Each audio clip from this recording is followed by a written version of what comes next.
everybody to the People's Church of Divine Providence. Somebody ring that bell. Thank you for coming here today and joining in the service. Hope everybody had a great Easter Sunday last week. We had great food. I sent out a picture so that those that didn't come would be a little jealous. Plenty of desserts. I had a big table full of desserts as much as food, so that's always a good thing. I'd like to ask you to silence your phones unless you're medical or law enforcement personnel. I'd like to have Marie light the candle symbolizing the unity of body, mind, and spirit to start the service.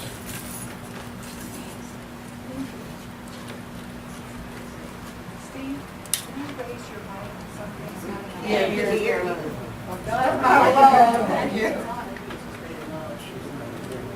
Yes. There you go. Okay.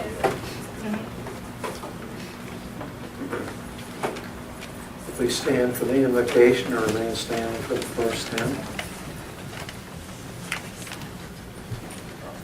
Dear Father God, we give thanks for this moment in time. May we feel the love of those that have come here, the hope that is shared by those that have come here, and may we feel your blessing upon this service today. May we feel the infinite love, hope, and happiness given by that touch. And may we share it with those that are around us and with us. Amen. Amen. Good morning, beautiful people. Good morning. Good morning. Let's do hymn number 4, the gold pages in the garden. Next portion of the reading by the pastor, a thought for the day. Past week, somebody was saying to me, I was sharing some things that went on with me, and they said, you'd think that as much as you know about spiritual principles and laws, you wouldn't get into those positions. Right. That's not necessarily true, because you're still a human being, and when you try to bring these higher-minded principles in, you're fighting millions of years of genetic instincts and genetic memory and a lifetime of conditioning up to the point that you're consciously been in this life. So there's a lot that goes on when you try to bring in principles that are contrary to all of that automatic reactions you've had your whole life.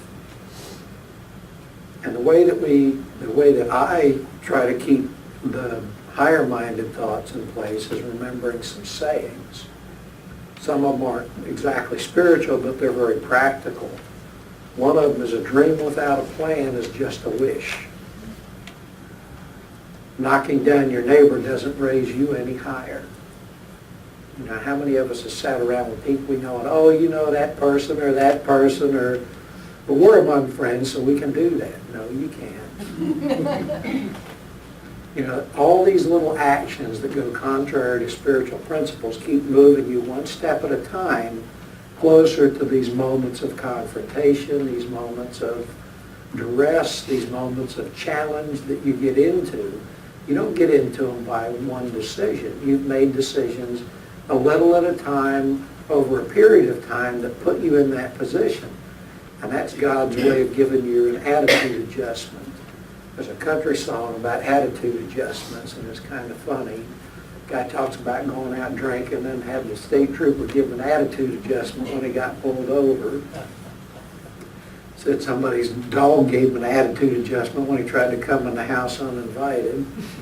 So God gives us a chance to have an attitude adjustment too when we get to a point of about to step back instead of step forward. A lot of things we do are sideways steps, but when we get ready to step back, that's when you find these points of conflict, these points of challenge, and it's a chance to stop, check yourself, and move forward. Sometimes we stop, act as a human, and don't really step backwards, but we definitely are on the spot for a little bit until we choose to sort it out. And the difference is that 15, 20 years ago, when I wasn't consciously aware of spiritual principles in my life, I used to be mad for a couple of weeks at a time over something like that. Now I'm only upset for about a day, a couple hours, something like that. And then I remember my spiritual discipline. So I don't think there's any point that you're not gonna be upset by circumstances around you. You're allowed to do that, you're still human. And just remember your spiritual disciplines about kindness, about manners, about joy, and about happiness every chance you get. There's another saying, if you mind your own biscuits, life is full of gravy. Short-term gain, long-term pain, don't do it. Another one is, worry, if left unchecked, is a thin stream through the mind that becomes a raging torrent into which all other thought flows. So as soon as we start getting on this little side step or little back step, we need to check ourselves, not say, oh, that's not a big deal. Because every little step moves you a step further towards that point of difficulty. So I guess one of the biggest things that keeps me from getting to that point is just be grateful about the things I have. Just the simplest things, getting fresh water out of the tap in the morning. I lived up in the foothills of the Appalachians for a while where you had to pump water, and that's quite a challenge when it's 40 below zero outside. You have to pump water to get a bucket of water. Hot water comes from a wood stove, wet pack on the back of the wood stove, which is a little uncomfortable when it's 90 degrees outside. You still got to have the wood stove going to have hot water. There are people out there that live even hard. If I had electricity in my house, so I was a rich folk. If you had running plumbing for the bathroom, which doesn't always mean water in the kitchen, and you had electricity in your house, you was rich folks up there.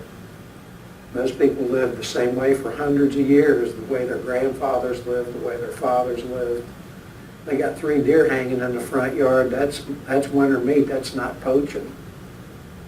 And it's hard to understand that people still live like that today, and they do.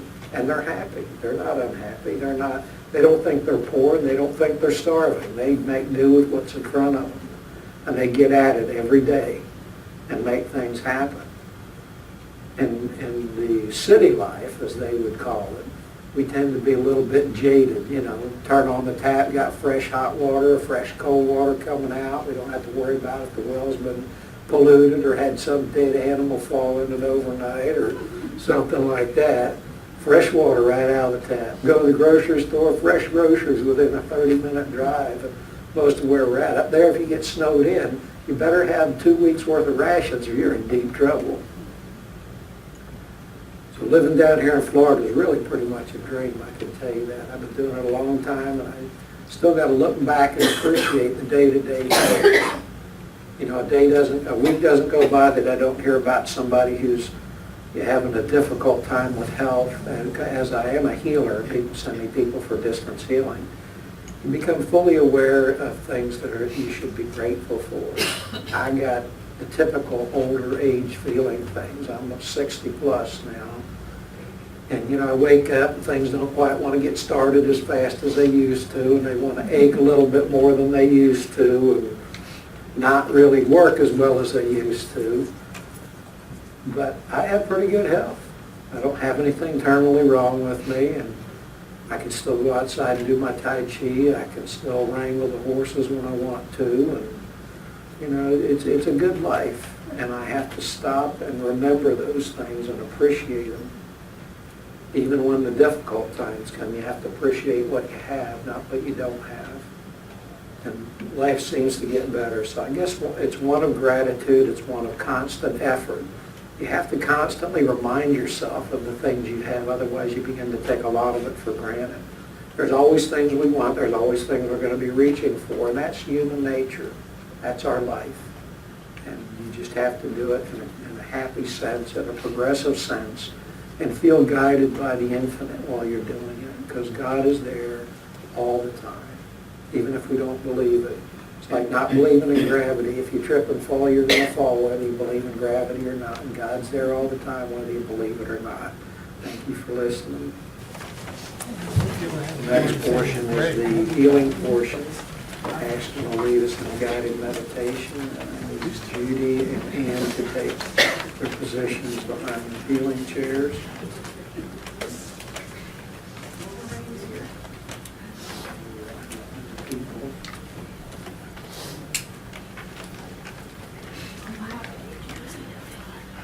start the service by reading the prayer for spiritual healing on the back.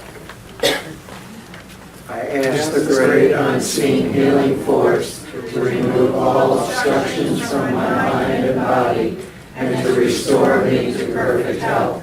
I ask this in all sincerity and honesty, and I will do my part. I ask this great unseen healing force to help both present and absent ones who are in need of help and to restore them to perfect health. I put my trust in the love and the power of God. During the service, you'll hear this, which means a healing chair is becoming vacant. There's chairs on the back, but these chairs up here have people in them. So Ashton will lead us in a guided meditation.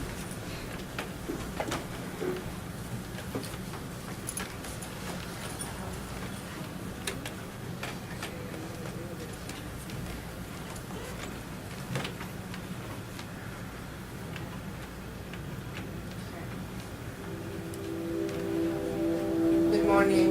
Good morning. Let's get ready for the meditation. Find a comfortable position to sit.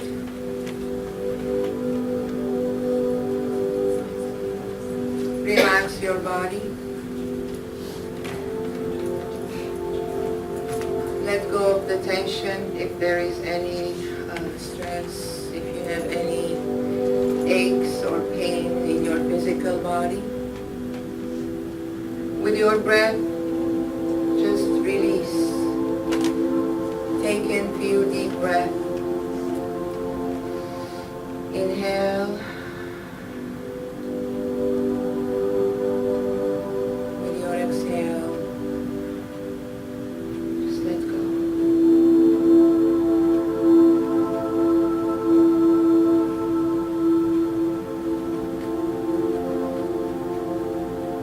Let go of the thoughts that are on your mind. Have any worries, any concerns. With your exhale, just breathe it out.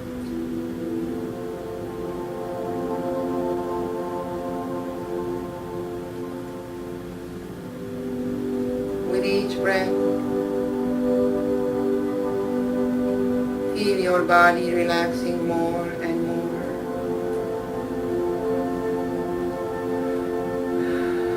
And your mind becoming more and more quiet.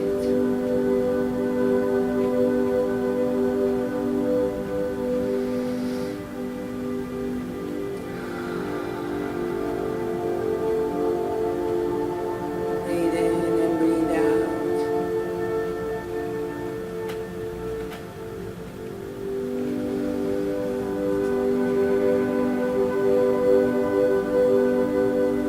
Connect with the mechanism of your breath.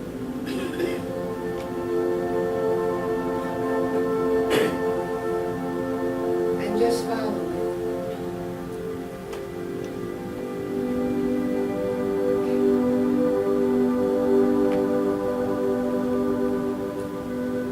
Feel your breath taking you deeper and deeper within yourself.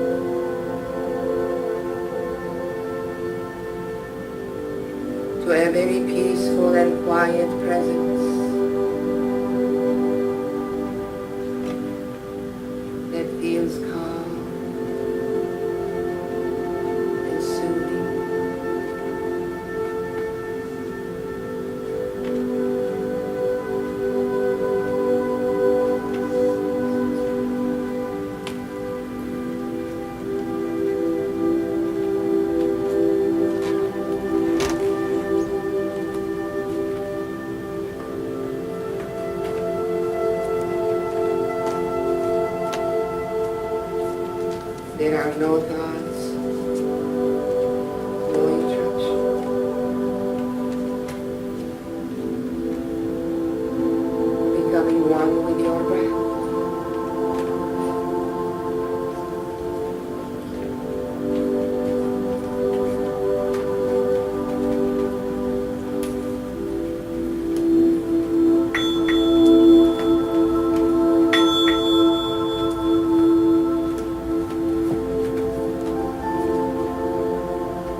the quietness of your mind. And the peacefulness of your breath.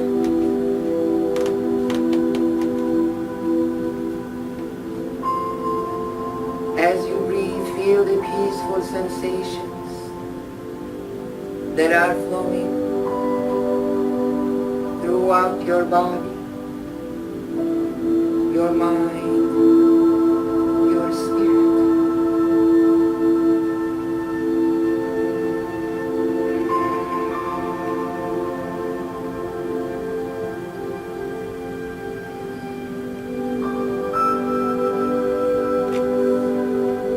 As you embrace this quietness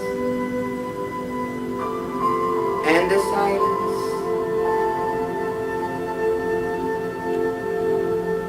you feel your consciousness shifting and connecting with your higher self.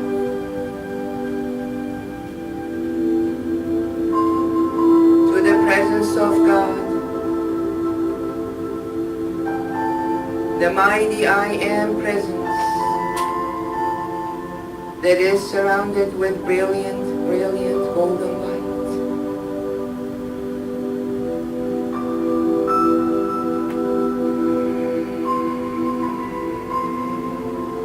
As you connect with this mighty presence,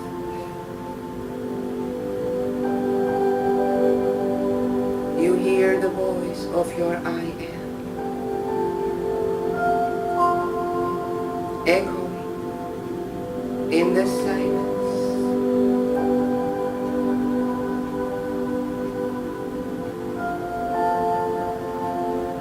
I am. I am.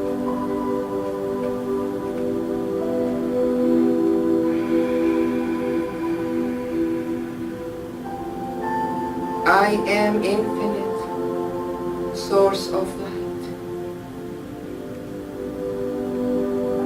I am pure. I am perfect. I am.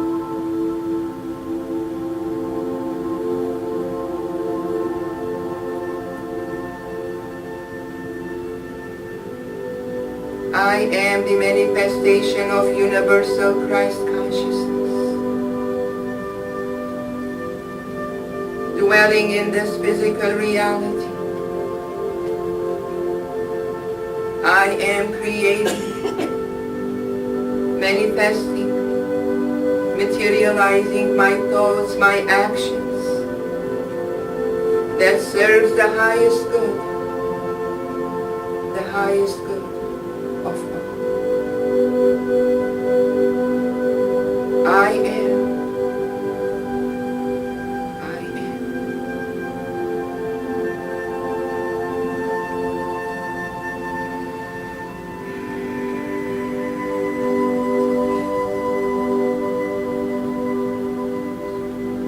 I am empowered by the holy design.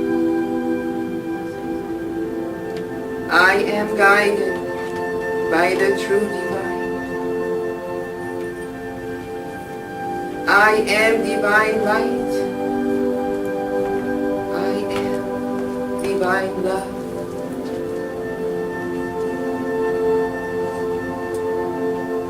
I am whole. I am complete.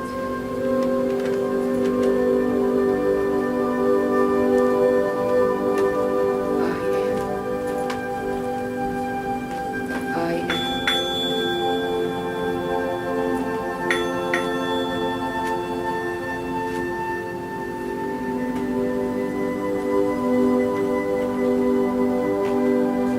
I am the beginning. I am the ending.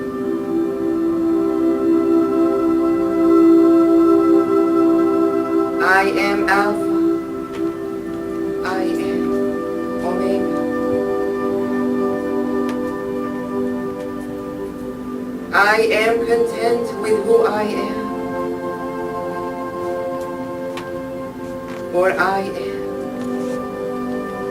all that I am.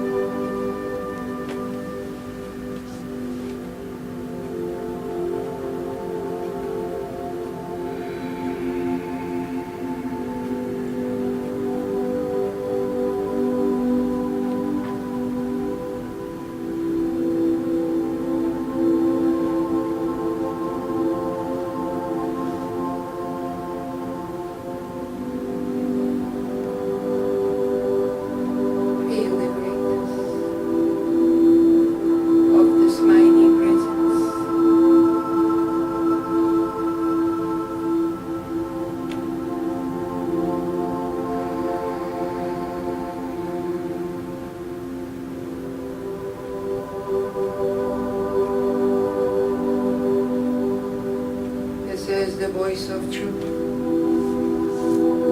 that speaks to you.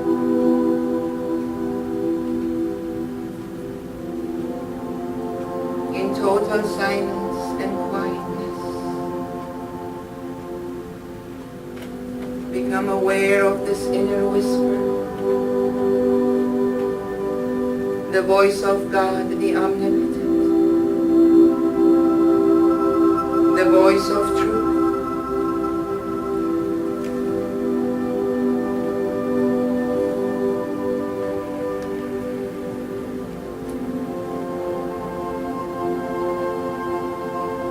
The voice that seeks your highest good and the highest good.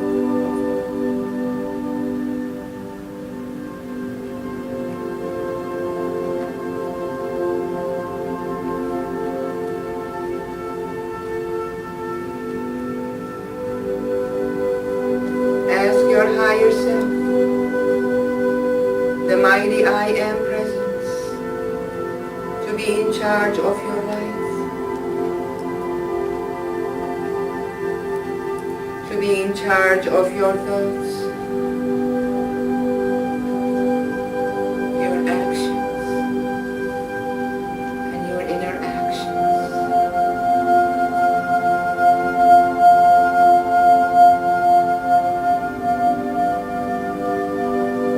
Ask your higher self, your I Am presence, to guide you always.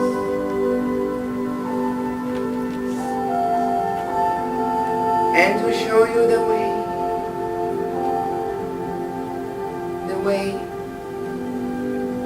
to inner truth.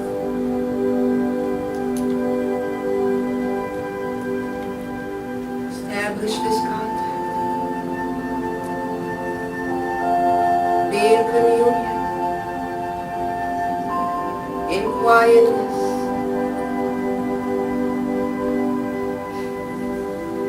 for as you ask, you shall receive.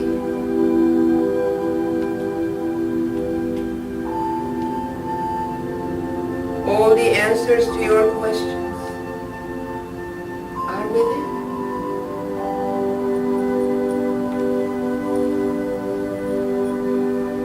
You are the source of unlimited knowledge, infinite wisdom. Tap into the vastness of your consciousness and discover your hidden potentials.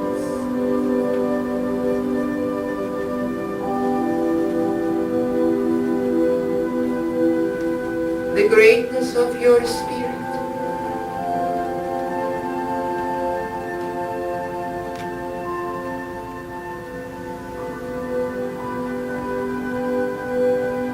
And apply your universal understanding,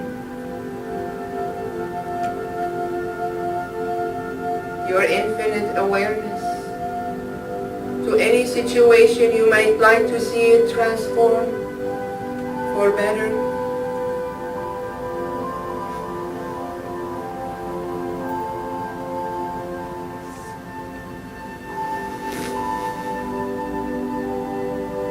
See yourself in action.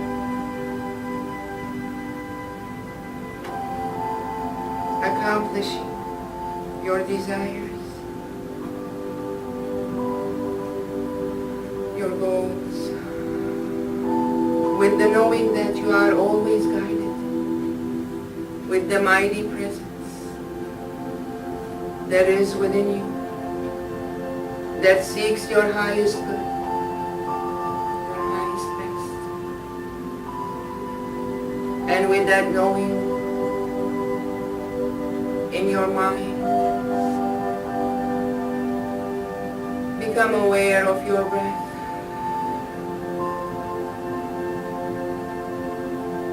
Feel your breath bringing you back slowly.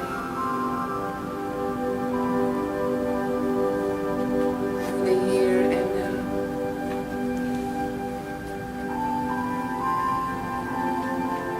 Come back gently. When you're ready, ready, you can open your eyes.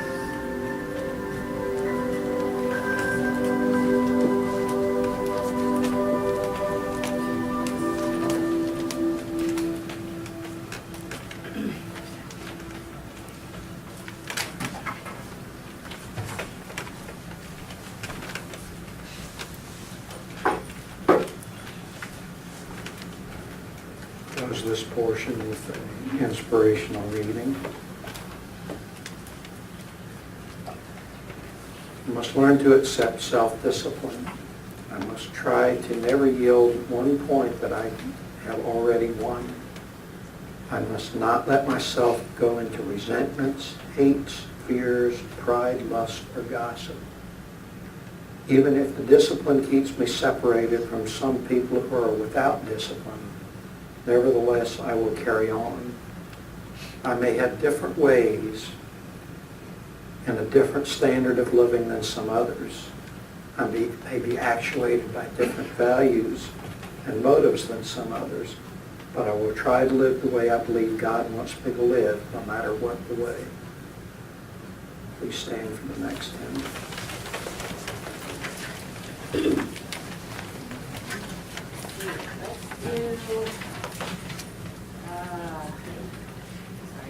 Number 7 in the white pages. One way,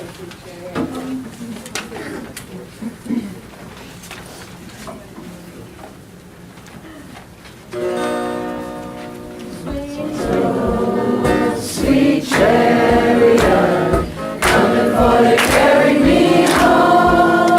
Swing low, sweet chariot, coming for to carry me home. I looked over Jordan and what did I see? Coming for to carry me home. A band of angels coming after me, coming for to carry me home. Swing low, sweet chariot, coming for to carry me home. Swing low, sweet chariot, coming for to carry me home. If you get there before I do, coming for to carry me home. Tell all my friends I'm coming too, coming for to carry me home. Swing low, sweet chariot, coming for to carry me home. Swing low, sweet chariot, coming for to carry me home. Sweet chariot, coming for to carry me home. Swing low, sweet chariot, coming for to carry me home. All right. Please be seated. The energy going just in time for the inspirational lecture here. Here we go. Different energies, relaxation and silence for the healing, and upbeat and cranking for the lecture. Today's lecture is Dr. Reverend Phil Delong. Most of us know him. For those of you that don't, he's been in the spiritual studies for probably 15 to 20 years, progressively studying and moving along the path, adding to his knowledge every day he's alive. He works diligently at it. He has a area at the Daytona Beach Flea Market that he works at, not anymore. Did. In between expressions right now, I guess. So he has a lot of knowledge about earth energy and spiritual energy, and he combines the two of them together in most of his lectures. So I'm interested to hear what he has to share here today. So please welcome Dr. Reverend Phil Delong.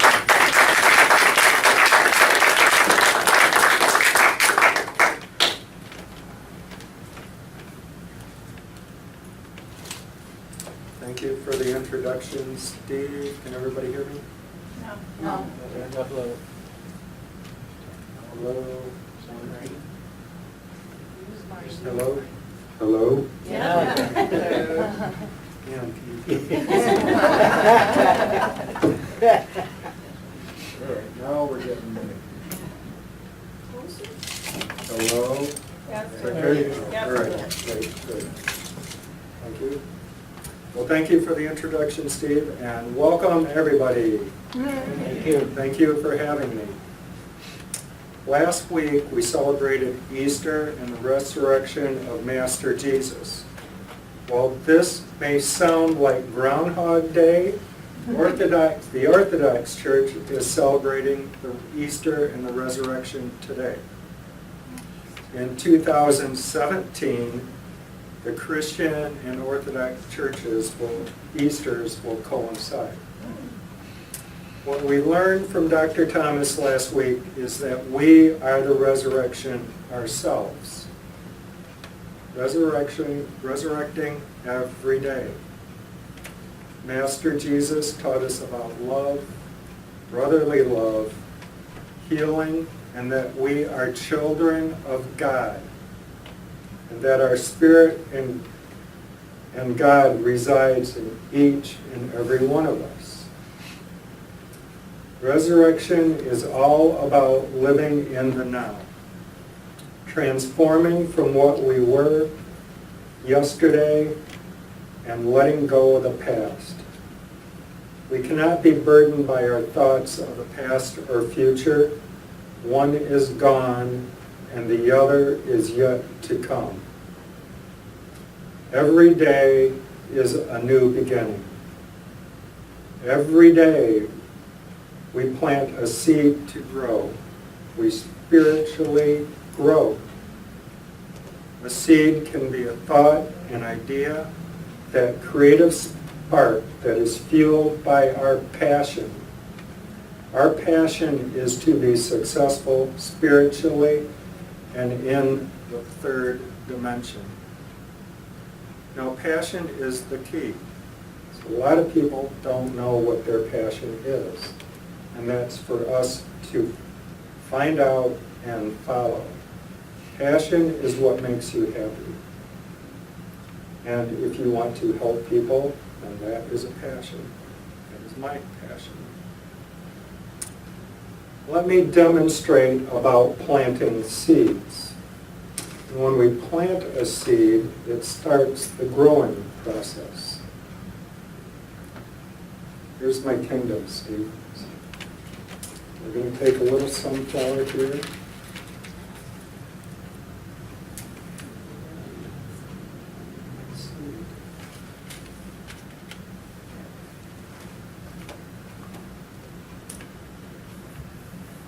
And when we plant that seed, it starts the growing process. It is nurtured by the 4 elements. We have earth for the minerals and food. We have water for growth. We have air for the breath of life and the pollination and procreation of life. And we have fire for the sunlight and the cosmic God force energies to give it that growing process. The 5th element, which is spirit, resides in that seed, representing spiritual growth. Plato described the elements as platonic solids, the blueprint of all creations which we find in nature everywhere. The sunflower itself contains the golden mean ratio, as described by Pythagoras and the ascended master Katumi. So each day we plant our own seed, spiritually growing. It is up to us to recognize that growth and strive to do what Master Jesus taught us by his examples. Spreading love, healing, and knowing that you can do anything or more with the God abilities within you. Remember what Master Jesus said, you can do anything and more than what I can. Personally, my seed in spiritual growth this week has been to create some organite with my wife Ann and to use the knowledge to go along that path in my passion, and that is helping others. And here's a piece of organite that Ann and I created. So, and that spiritual growth is represented by the resurrection of each day in the now. And thoughts and action are assisted by meditation and prayer. And that is important, meditation and prayer. I'm going to jump back a little bit. And how many people have seen the movie Groundhog Day? The main character is played by Bill Murray. Does anybody know who the main character's name is in that movie? Phil! And just like the little groundhog, Punxsutawney Phil. So that movie has been called or hailed by some religious leaders as the most spiritual film of all time. The movie, as some of you know, is about a man who finds himself living the same day over and over and over again. He is the only person who knows that this is happening. And after going through periods of dismay, bitterness, revolt, and despair, a little bit of suicidal self-destruction, and cynical recklessness, he was not a very happy person in this movie. But he begins to do something that is alien to his nature. He begins to learn. Albert Einstein defined insanity as doing the same thing over and over every day and expecting different results. Only in the case of Phil, he was getting the same results. So his learning process started. In the movie, Phil is one night in a bowling alley, and he says to himself, what would you do if you were stuck in one place and everything you did was the same and nothing mattered? The sad sat next to him, overheard him, and he says, that about sums it up for me. Now, what this old guy is, sometimes we get stuck where we are, and it's up to us to move forward and transform. The character in this movie goes about 40 reoccurring Groundhog Days.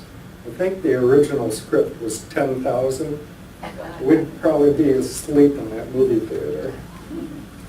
So he goes through these 40 Groundhog Days before he transforms and really sees himself as the person he really is, and to see other people in his life, and that he is really a good, kind person. So it's all about the ego before being stuck in his own world. Not paying attention too much to his girlfriend in the movie or all the other thing that was happening. But Phil's journey has become a parable for a materialistic age. It embodies a view of human growth that, at its heart, reflects a spiritual view of existence. Resurrecting, living in the now, transforming, and spiritually growing. I want to change gears again and touch a little bit on how important our intuition is and how meditation helps us to transform and live in the now. Has anybody heard about the book E Squared by Pam Grout? Okay, a couple people. Okay, now in her book she states that the human brain receives 400 billion bits of second, or bits of information per second. So that's 600 or 400 billion. And to look at it another way, that's 600,000 average size books printed with 400 billion zeros. If you can imagine that 400 billion bits of information. Now our brain filters 2,000 bits of information per second. So we're actually filtering out a lot of things that we see. And if we look at that 2,000 bits of information, that's a lot in itself, but it's only 1/2 of 1 millionth of what's out there. So we have to smell the roses and wake up, more or less. Okay, so to access the information that is out there and available to us, we do that by following our intuition and accessing our subconscious mind. Our subconscious mind is 30,000 times more powerful than our conscious mind. But that's still not getting to all the information that's out there. So when we access that subconscious mind, it happens during our intuition, which we call a gut response to any certain event. Some people feel it as goosebumps. Some say my skin was crawling, butterflies in my stomach, or my hair stood on still in the back of my neck. So what happens is the subconscious mind does all the processing. The planning process is still there, but we're not aware of it happening. We must trust the subconscious mind rather than demand the full conscious control of the process. And this is what I call about when our intuition comes up to the forefront, we should follow it. We have 30 seconds to do so. Otherwise, our conscious mind throws monkey wrenches into that planning process. So that's why we call it the monkey mind. So to access our subconscious mind, then we must meditate. And meditation is the key to success. The more we listen to our subconscious mind and trust in its advice, the louder the sound of our intuition and success becomes. There are two parts of meditation, prayer and meditation. And prayer is God transcendent, meaning God exists everywhere. He is the infinite intelligence that is out there, above and beyond the world of human affairs, beyond the limits of all possible experience, knowledge, and comprehension.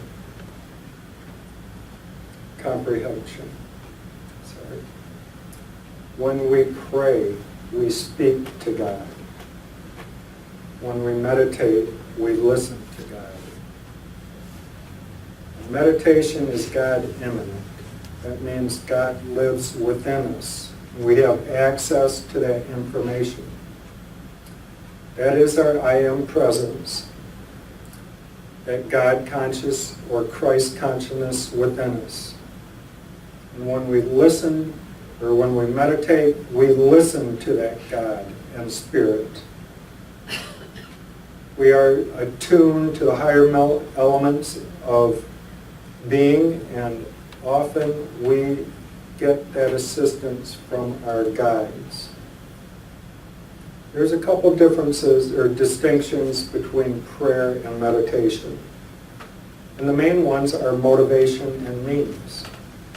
Prayer is based on personal desire and relies on emotional fervor and intensity. So when we go and ask for something in prayer, God, I want $10,000. That's not going to make it. You have to put that fervor in there, that emotional base. God, I want financial abundance to be successful in my spiritual work. You must put that fervor in it. Meditation is our disciplined mind to access the information from the universe. And when we listen in meditation to what God is giving us, He will give us to the answers that we are seeking. Meditation is enhanced by chanting, as some people know in this room. I usually start with ohms, 3 ohms before I start the prayer and meditation. And those are powerful. It's the sound of the universe. Om. I also listen to what I call a hue meditation, which is also powerful. It's the sound of the universe coming in. And what that does is the meditation gets me into what I call that zone, or I'm not here. And I get closer to what I call the Creator and my guides. And that allows me to listen, to act, and to transform. I want to conclude by saying that everybody needs to be the sunflower. Nourish yourself by becoming aware of the elements around you, the earth, the water, the air, the fire, and especially your spirit. Be one with everything. Meditate, meditate, meditate. And each day with that resurrection, you will transform into who you really are. Namaste. Namaste.